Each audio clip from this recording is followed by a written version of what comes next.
My name is Jonathan, and I am an artist living and working here in Armagh.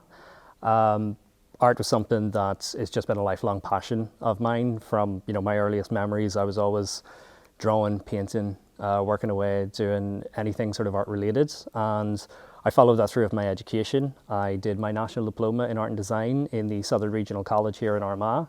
After passing that, I went on to follow my graphic design path, and I did my higher national diploma in the Southern Regional College in Lurgan.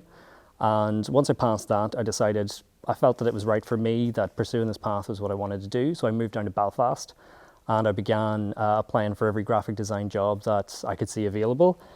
I didn't hear back from all of them, but eventually after a while I did get word back for a particular interview that I was invited to. And I just remember feeling this very intense feeling of worry and panic and self-doubt. I didn't think that maybe I was ready at this point in my life to actually dive in and pursue professionally this thing that I felt deep inside that I wanted to do. So I went to the interview, and when I got there, I just remember feeling very, very strong panic and fear, and I don't remember an awful lot about the interview itself. It was all a bit of a blur, but I did the interview, I got out of there, I went back to my normal day job, and I just completely forgot about the whole experience until, to my absolute shock, I ended up getting a phone call not too long later to tell me that I'd gotten the job. And again, I just, none of those positive feelings that you think you would get when you're being offered your first steps into an industry that you want to be involved in were there. I wasn't feeling any kind of elation or happiness or joy. I just felt immediate panic, lots of anxiety, and I began thinking, these people have made a mistake. Like, this is, I never should have been offered this job. And it's, that kind of imposter syndrome where you feel like they've mistaken me for somebody else. And so I went, and shockingly, I wasn't in that job particularly long. I went, at the time I remember thinking that, I'm going to leave this job because they're not making me feel particularly comfortable. And it's only in hindsight now that I look back on it that the reality was, no, I wasn't comfortable. The problem wasn't them, the problem was me. I didn't feel comfortable in my own skin. I didn't feel confident. I didn't have any of that kind of self-belief that I deserved to be in the position that I did. So I quit the job, as I said, and I didn't just run away from that job. I actually ended up running away from art in general, just because of those fears and that anxiety and such a negative experience that I had. I just put all my pens, my paints, my pencils, stuck them all away, and just never looked back. Went and continued doing my regular day job, and just at no point did I think about getting back into it until December. This time last month, the beginning of December 2022, I decided that after years and years of this little idea crawling in my head saying, you should really get back into this thing, this is your passion, this is this thing, it's your calling, you can't run away from it forever. And so I finally thought, okay, I'm prepared to get back into this, to start doing some art and to open up an Instagram page where I would share my work. And so I did that. And as I started getting back into it, I started looking into how I could make this into a profession. I had to sit down and say, am I doing this as a hobby, or do I think that this is something that I want to be serious about pursuing? So after doing that, I did some research into how the industry would work in sort of 2023 and how people can make it professionally as an artist. And I thought people are as invested these days in the artist as they are in the art. So getting myself out there was a very important step. And that's required quite a sort of stepping out of my comfort zone. I actually set up a YouTube channel as well as the Instagram page and began to document the journey that I was taking.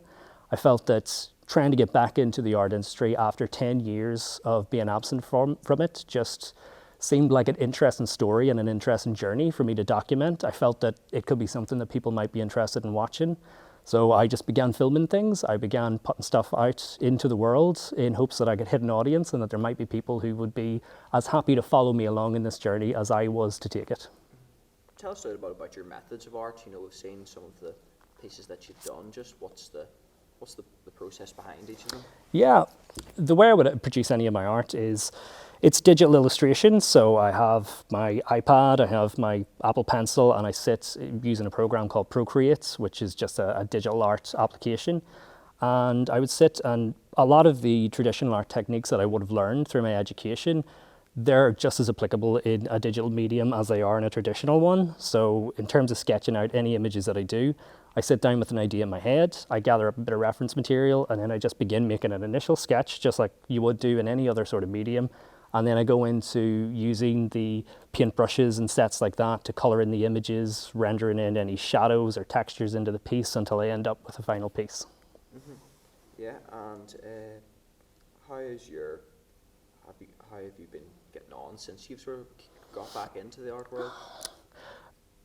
Considering it wasn't initially, I felt, oh, I'm just getting back into practicing art. I didn't quite anticipate that taking that first little step was going to lead me to going, oh, okay, I'm going to share it with the world. And then, oh, okay, I'm going to start opening up a YouTube channel where I document this whole process. So it's kind of been like this little whirlwind that's just been happening.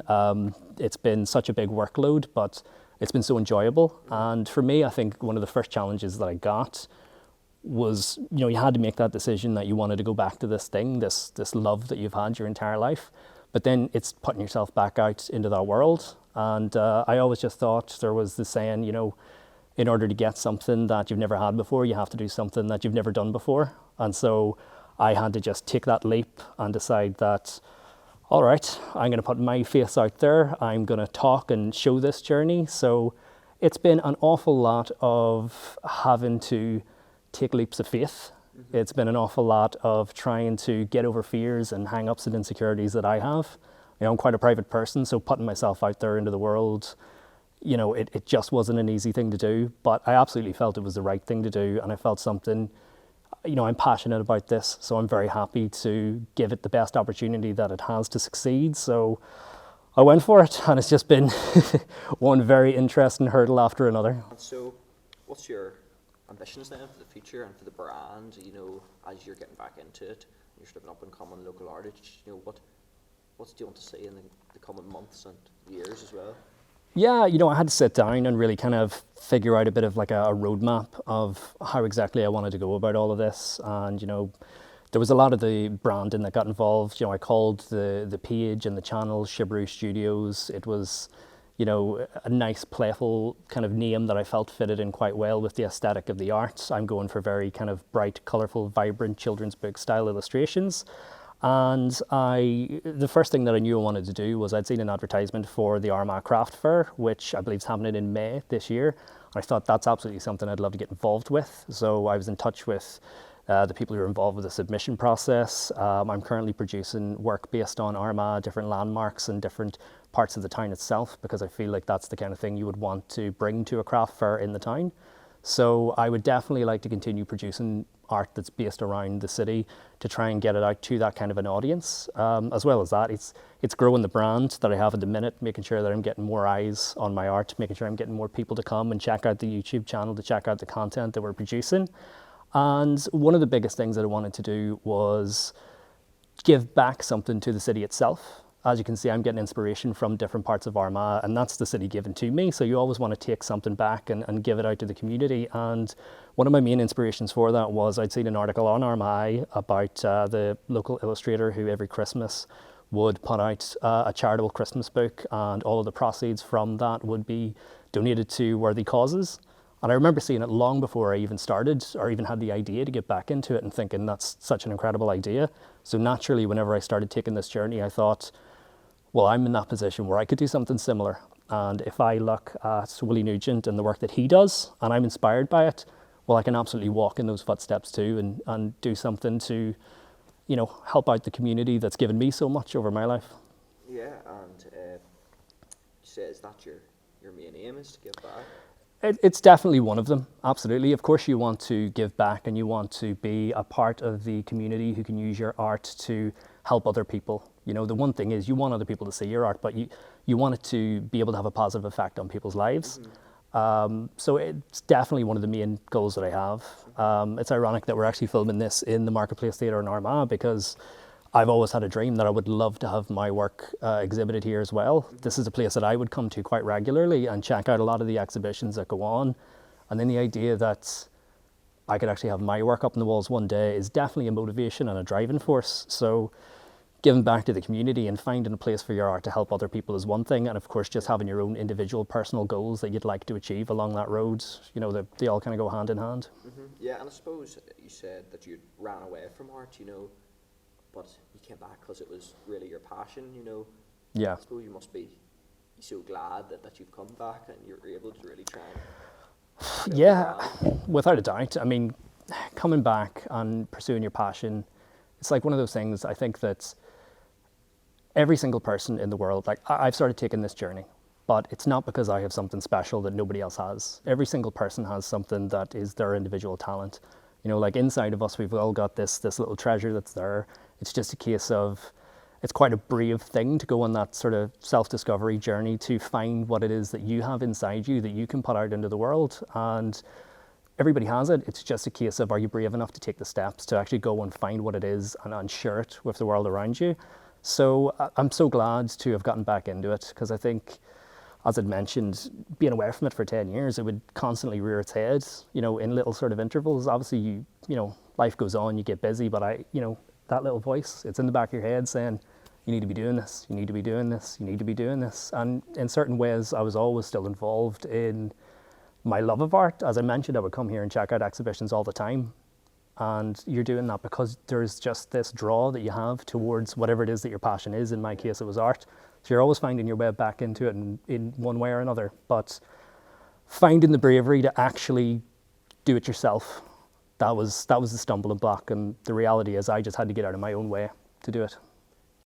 Yeah, I suppose over those years that you were away, the passion never really, it never went away. You ran away from it, but it didn't run away from you. It never ran away from me, no. That never changed. The only thing that really changed is the world itself kind of changed and how people consume art changed. And so getting back into it, I kind of had to look into how exactly it all is these days, and in the kind of digital world that we're living in, how it works. So it was a little bit of learning there, but I ran from it. It never ran from me, no.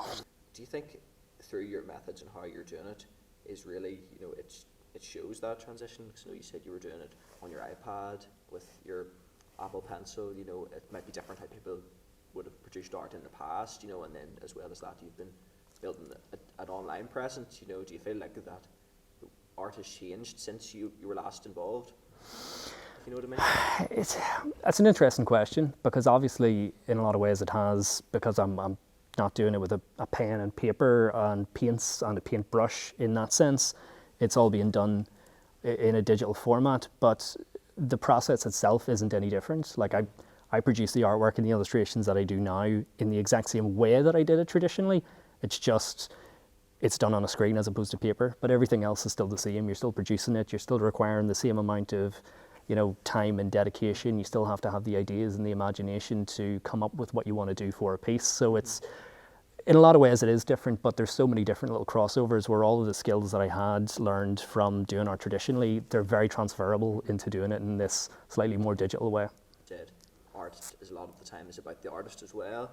Is that why you've been really trying to build up a digital presence and through your vlogs online? And yeah, I mean, I think, as I said, like in this day and age, people are as invested in the artist producing the art as they are in the art themselves, and certainly a lot more nowadays because of the world that we live in and because of the way people consume content these days.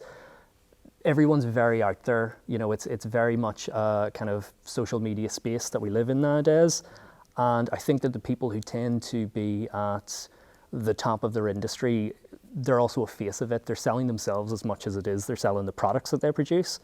And it was just something that I felt, if I'm going to try and take this as far as it can go, and if I'm genuinely serious about pursuing it, that was just something that I was going to have to do. And it was just some of my little hang-ups that I was just going to have to conquer in order to begin that journey and to give it the best opportunity it had to succeed. Say there's been a lot of hurdles you've had to overcome in the process? Yeah, a lot of them. The main reason that I ran away in the first place, over 10 years ago, was because I just didn't have the confidence or the self-belief. The idea of putting myself out there for the world to see was, putting your art out there is one thing, but putting yourself out there is genuinely like a real terrifying thing. And like in my day job, I'm working in a customer service industry. I'm speaking to people every single day, and I can do that no problem, because you're wearing that mask. You're wearing that mask of, I'm here in my job, being this version of myself. And really, I just had to try and figure out, well, okay, do I feel comfortable just being me in front of a camera? Not a specific persona or a different side of myself, but just being me. And, you know, it's still a work in progress, I think. You know, I'm getting more and more used to it as it goes on. We're still in the very early days. Like I only uploaded the first thing, you know, at this point 7 days ago. So it's the very early steps, but I've been very happy and very proud of what I've been able to accomplish so far. You know, I think when you have these little victories in your life, you have to celebrate them, because ultimately these are the pages that our book's written in, and those little steps and every single victory that you have and every time you overcome your fear or your self-confidence issues, it's just one more step forward into ultimately what's going to be the story of your life. I think that one of the main things that I want to kind of get across, as well as, you know, documenting the journey that I'm going on, is the point I mentioned about I'm going on this journey, and I'm so grateful that already I've seen people who are excited and happy to go along on this journey with me. But I wanted to always get that message across to people that there's nothing specifically different about me that means I can take this journey and pursue my passion that other people can't do the same. And as much as you want to get your work that you do out there to the world, to get eyes on it, for people to see it and consume it and enjoy it, more than anything, I think you really want to get that message out there that you can do it too. You know, if I can, you can. And there's been so many people that I've looked to as kind of sources of inspiration for me, different people who are artists online who have talked about their journey, and it's been inspiring to me that if you're able to do that to other people, like we uploaded the first ever vlog onto our YouTube channel yesterday, and I woke up to a comment from a different artist who had followed my account on Instagram, and they said that they found it motivating and inspiring, and to hear that from another person who's practicing in your field is just, it's a very strange, very overwhelming thing to feel, but it's incredible. And if I can get a message out there that, you know, you can do it too. Every single one of us has a dream. It's just being brave enough to go and pursue it, and that's really the main message that I wanted to get out to people.